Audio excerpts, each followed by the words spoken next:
క్రీస్తుని గురించి ప్రకటించాలి. అందుకే పౌలు గారు కొరింథీయులకు రాసిన పత్రిక 2వ అధ్యాయంలో ఏమంటాడో తెలుసా? ఏమన్నాడు? గ్రీసు దేశస్తులైతే జ్ఞానాన్ని వెతుకుతున్నారు. చూడండి మాట. కొరింథీయులకు రాసిన పత్రిక మొదటి పత్రిక 3వ అధ్యాయం 22 వచనం చదవండి.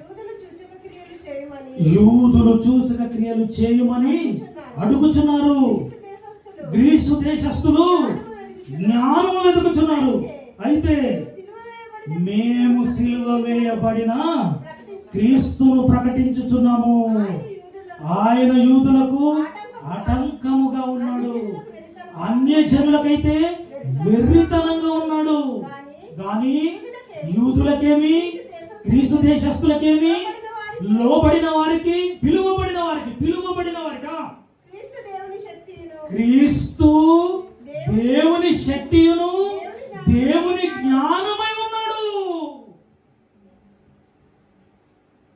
ఎంత గొప్ప మాట పిల్లరా! క్రీస్తు ఏమై ఉన్నాడు? యూదులు ఏమంటున్నారు? మాకు సూచక్రియలు కావాలి. సూచక్రియ అయితేనే మేము నమ్ముతాము నిన్ను కదా. మాకు ఒక సూచక్రియ చూపించవా అంటే, యోనాను గురించిన సూచక్రియ తప్ప మరే సూచక్రియ లేదు కదా. ఓ ప్రియులారా, యూదులు సూచక్రియలు అడుగుతూ ఆ సూచక్రియలోనే నలిగిపోతున్నారు. గ్రీసు దేశస్తులు దేన్ని వెతుకుతున్నారట? జ్ఞానమును వెతుకుతున్నారు.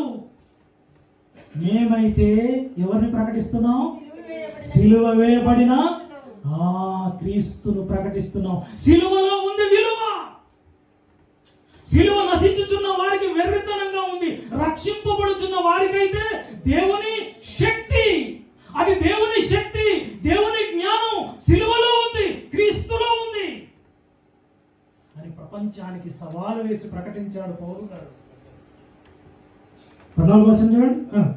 18 సిలువను గూర్చిన వార్త నశించుచున్న వారికి వెర్రితనము గాని, రక్షింపబడుచున్న మనకు దేవుని శక్తి, బలం. దేవుని శక్తి. క్రీస్తు సిలువను నీవు అంగీకరించి సిలువలో ఉన్న విలువను నీవు తెలుసుకుంటే నీకు మరణం లేదు పిల్లల. క్రీస్తులో ఉన్న వారికి ఏ శిక్షా విధియు లేదు. అందుకే మేము సిలువ వేయబడిన క్రీస్తును ప్రకటిస్తున్నాం. ఆయన ఎవరు అనుకుంటున్నారో తెలుసా?